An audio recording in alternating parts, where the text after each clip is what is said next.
সোমবার সকালে চোপড়ার মাঝেলি গ্রাম পঞ্চায়েতের 88 নম্বর ভুটিঝাড়ি বুথের গ্রাম পঞ্চায়েত সদস্য বিশ্বজিৎ শিকদারের জ্যোতিনগর কলোনির বাড়ির সামনে বিক্ষোভে সামিল হন স্থানীয় বাসিন্দারা। বিক্ষোভকারীদের অভিযোগ, সরকারি ঘর পাইয়ে দেওয়ার প্রতিশ্রুতি দিয়ে বিশ্বজিৎ শিকদার অনেকের কাছ থেকে টাকা আদায় করেছেন। অভিযোগ অনুযায়ী কারো কাছ থেকে 15,000, কারো কাছ থেকে 20,000, এমনকি কারো কাছ থেকে 30,000 টাকা পর্যন্ত নেওয়া হয়েছে বলে অভিযোগ। কিন্তু অনেক দিন কেটে গেলেও কাউকে কোনো ঘর দেওয়া হয়নি।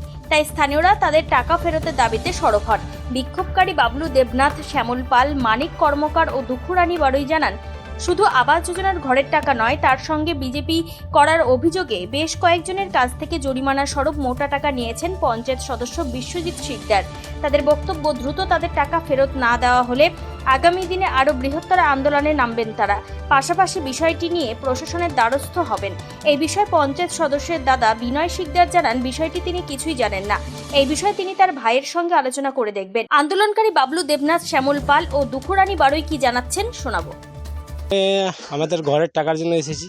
মেম্বার অনেক মানুষের কাছে ঘরের টাকা নিয়েছে, এই জন্য আসা। আপনার কাছ থেকেও কি নিয়েছে? হ্যাঁ, আমার কাছ থেকেও নিয়েছে। কিসের জন্য নিয়েছে? ঘরের নাম করে।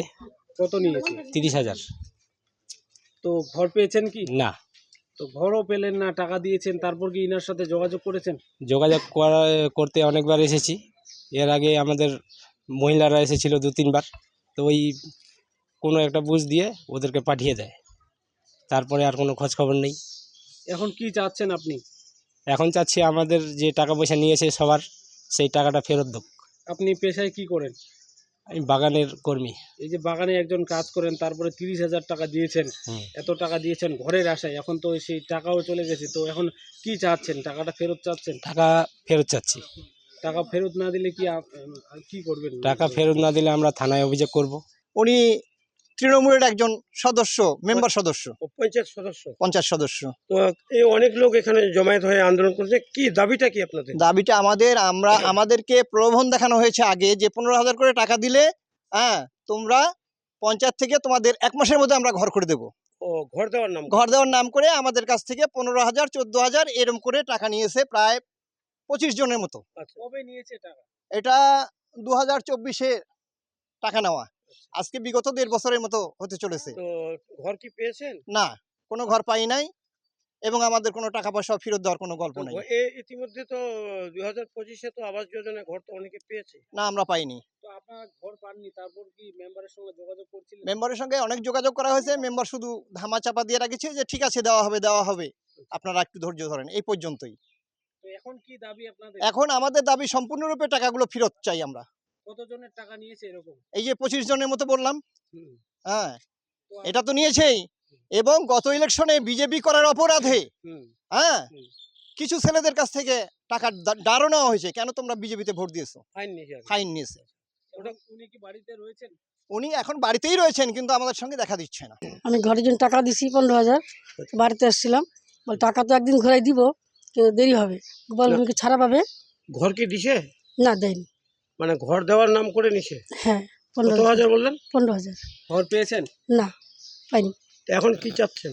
টাকা লাগবে আমার, আমি গরিব মানুষ। আমি গরিব মানুষ, আমার টাকার দরকার। আপনি কি কাজ করেন?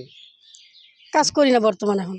না, বাগানটা কাজ করেন না, এখন করি না বর্তমানে কাজ। গৃহিণী আপনি? ও আচ্ছা। শরীর ভালো নাই তো।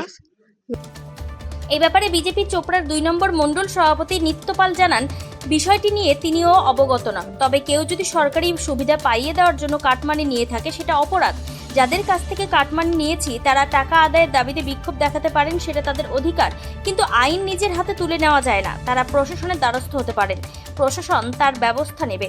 এছাড়াও বিজেপি করার অপরাধে জরিমানা করার ঘটনাটি খুবই নিন্দনীয়। এই বিষয়ে তারা লিখিত অভিযোগ দায়ের করলে সুবিচার পাবে, পাশে থাকবে আশ্বস্ত করেন তিনি। এই নিয়ে বিজেপির 2 নম্বর মণ্ডল সভাপতি নিত্যপাল আরও কি জানাচ্ছেন শুনে নেওয়া যাক। দেখুন, কার কাছ থেকে কাটমানি নিচ্ছে, কী নিচ্ছে, সেটা তো আমাদের জানা নেই। যদি কেউ কাটমানি নিয়ে থাকে, কারো বাড়িতে গিয়ে ধর্ণা করে, সেটা তাদের অধিকার আছে। কিন্তু আমি প্রত্যেককে বলবো, আইন নিজের হাতে তুলে নেবেন না, কারো বাড়িতে আক্রমণ করবেন না। আপনার প্রশাসনের দ্বারস্থ হন, প্রশাসন ব্যবস্থা করে দিন। আপনারা এই বিষয়ে কি প্রশাসনের কাছে দ্বারস্থ হওয়ার বার্তা দিবেন তাদের? আমরা বলবো, আইন নিজের হাতে তুলবেন না। এখানে আইনের শাসন চলবে, শাসকের আইন চলবে না। কেউ যদি অন্যায় করে থাকে অন্যায়ের বিরুদ্ধে আপনারা রুখে দাঁড়ান এবং প্রশাসনের দ্বারস্থ হন, প্রশাসনের লিখিত অভিযোগ জানান, প্রশাসন তার ব্যবস্থা করবে, নাহলে আমরা সহযোগিতা করব। এই যে বিজেপি করেছে তার অপরাধে মানে ডার দিয়ে হয়েছে, কাটমানি দিতে হয়েছে, কি বলবেন এই বিষয়টা? কেউ বিজেপি করছে তার অপরাধে যদি কাউকে কাটমানি দিতে হয়, আমাদের তো কেউ এখন লিখিতভাবে জানায়নি, যদি জানায় আমরা বিষয়টা খতিয়ে দেবো। অপরদিকে পঞ্চায়েত সদস্যের দাদা বিনয় শিকদার কি বলছেন শোনাবো। সেই ব্যাপারে তো আমার ঠিক জানা নাই, ওটা তো আমি ঠিক বলতে পারবো না। আপনার ভাই কি বাড়িতে আছে? এখন তো বাড়িতে নেই। তো বিষয়টা আপনি কি ভাবছেন? বিষয়টা নিয়ে তাহলে ওদের সঙ্গে কথা বলে আমি জানাবো আপনাদের। মানে আজকে বাড়িতে নেই? আজকে বাড়িতে নেই। আপনার নামটা? আমার নাম বিনয় শিকদার। তা ও কি বিবাহিতা নাকি ইয়ে? বিবাহিত না, মানে বিয়ে করেনি। ও এখনো বিয়ে? তাহলে একই জয়েন্ট পরিবার, জয়েন্ট জয়েন্ট ফ্যামিলি। জয়েন্ট আছে। চোপড়ার মাঝিয়ালি ঘুরে সুবল গোপের রিপোর্ট, টাইমস 14 বাংলা।